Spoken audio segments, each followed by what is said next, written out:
नींदन लो दवाई।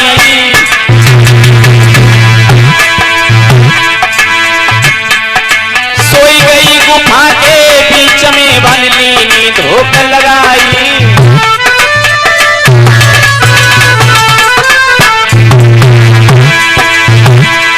महाराज सोई गई शंकर जी की नारी और पार्वती की जगह तोता भरन प्रभु की लीला या परंपार कथा।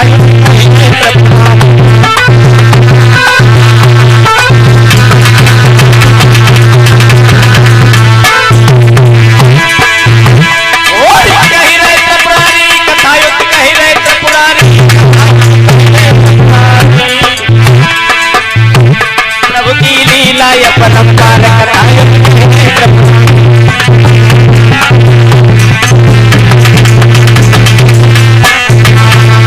भोले बाबा कथा सुनाने लगे और मैया पार्वती को नींद आ गई और उसी गुफा में एक तोती का अंडा रखा था और भगवान की कथा सुनते सुनते वो अंडे से बच्चा निकला और मैया पार्वती सो गई और वो तोता हुंकार। जब देर हुई है कथा पूर्ण हुई है तो भोले बाबा ने कहा है कि अब तो तुम अमर हो गई।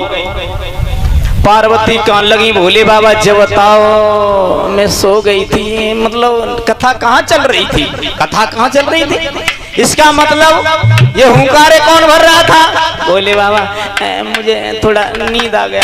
नींद आ गई इसका मतलब यहाँ कोई और है कथा सुन रहा था। भोले बाबा को क्रोध आ गया। जब देखा और त्रिशूल अपना निकाल बताया है वो तोते का बच्चा गुफा से निकल के भागा और भोले बाबा त्रिशूल लेके उसके पीछे पड़ गए।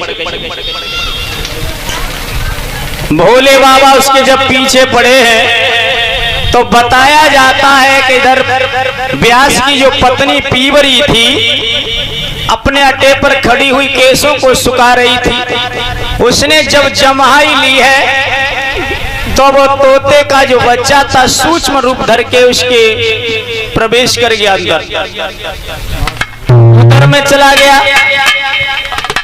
भोले बाबा जाकर के व्यास के गेट पर बैठ गए। कहने लगे व्यास बाहर निकल, तेरे घर में हमारा चोर है। व्यास बाहर निकल के आए। कहने लगे प्रभु ये बताओ हमारे कुर्बा खानदान में कहूं चोरी ना है भाई, तुम कह रहे हो हम चोर हैं, हमने आखिर तुम्हारा क्या चुराया है। थोड़ी देर के बाद में पीवरी जब बाहर आई कहने लगी मुझे ऐसा लगता है मैं छत पर खड़ी थी, केस सुखा रही थी, जमाई ली तो मेरे मुंह के अंदर सूक्ष्म रूप एक तोता चला गया है। शंकर कहने लगे वही हमारा चोर है। बोले व्यास जी कहने लगे भोले बाबा एक बात मेरी समझ में ये नहीं आती, वो चोर कैसे? चोर ऐसे है कि उसने अमर कथा सुन ली है। मैं मैया अपनी पत्नी पार्वती को मैं कथा सुना रहे थे, अमर कथा, पार्वती सो गई और ये तोता सुन गया कथा, इसलिए हम इसे मारेंगे।